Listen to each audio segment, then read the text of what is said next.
اور کبھی غم نہ کرنا کہ دنیا آپ کے ساتھ نہیں، بلکہ خوش ہونا کہ دنیا کا مالک آپ کے ساتھ ہے۔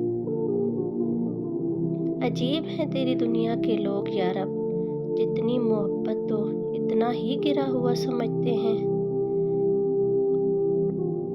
مشکل وقت میں ہمیشہ دعا مانگو، جہاں انسان کا حوصلہ ختم ہوتا ہے وہاں سے اللہ پاک کی رحمت شروع ہوتی ہے۔ انسان کو اچھی سوچ پہ وہ انعام ملتا ہے جو اچھے اعمال پر بھی نہیں ملتا، کیونکہ سوچ میں دکھاوا نہیں ہوتا۔ کل کے رزق کی فکر نہ کرو، کیونکہ کل کا دن اپنا رزق خود لے کر آئے گا۔ جب تم دعا کرتے ہو تو اللہ راستہ بناتا ہے، چاہے سب کچھ کتنا ہی ناممکن